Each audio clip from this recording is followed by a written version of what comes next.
audience. It's less than a year until the Rugby World Cup comes to New Zealand for the first time in 24 years. How can Palmerston North make the most of hosting its games, and how would you measure whether the city's effort has been a success or not? That question is for you, Mr. Balbooth. The current plan is for 1 week in the midst of the Rugby World Cup, when there are basically games every day. We've got Georgia and Argentina here, and we've got a focal week. Now that's going to be great.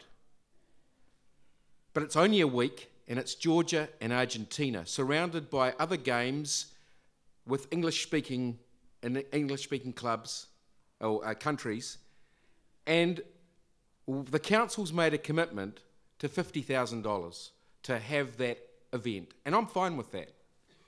But that's not the end of it. It's actually, the plan is to step it up to $250,000, and I'm not fine with that.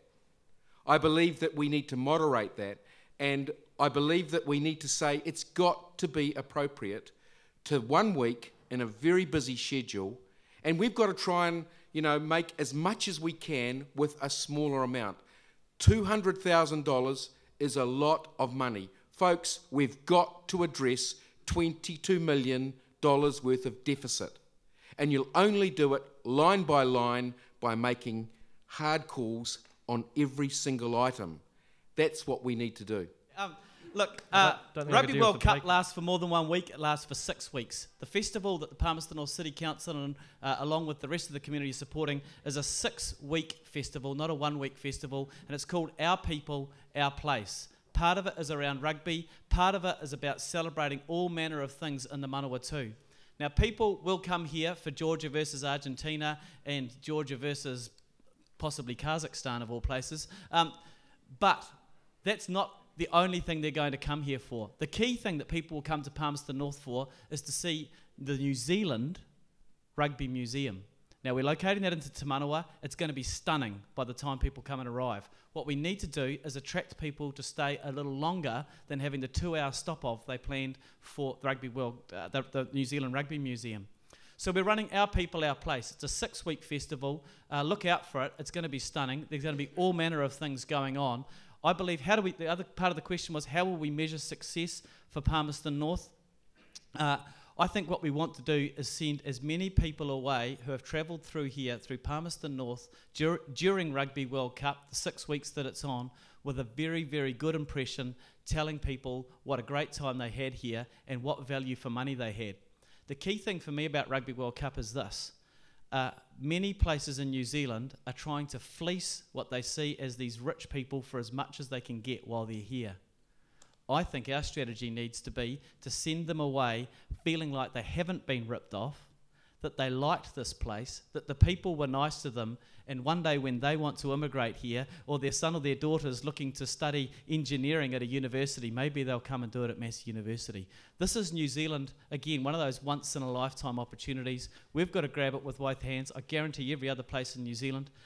Small touch, what else can we do with Rugby World Cup? I'd really love to see it when Georgia play Argentina. I think Georgia play in red, and if I'm wrong, we'll find out what colour they do. Let's issue 5,000 red buckets, 5,000 blue buckets, and get the whole country, the whole town out there in buckets. That'll get us on the news, and I think everyone will have a great time. But will there be buckets for people to put money in to pay for all the... Because we are putting $3.5 million into the new Rugby Museum, and I'm a supporter of the Rugby Museum, but this is on top of that, and that's where I'm at, is to say... We've got to make some tough calls.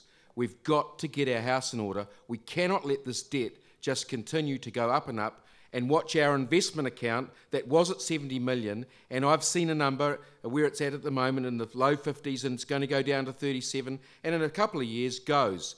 What concerns me is my new grandbaby that's due in 2 weeks' time. I don't want to leave that generation, which is on the maternal side, the 4th or 5th generation in this city, with paying 20 cents in every rate dollar on interest.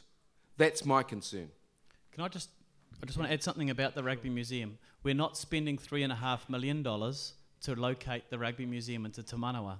We are spending $3.5 million on completely redeveloping Te Manawa, and people have said for years the problem with Te Manawa is no one knows where the entrance is. So we're rebuilding the entrance. We are incorporating the Rugby Museum into it, and we've managed to attract more than $1 million of external funding from the Lotteries Heritage Fund to be able to do that as well. So when we talk about spending $3.5 million on the Rugby Museum, that's not actually the case.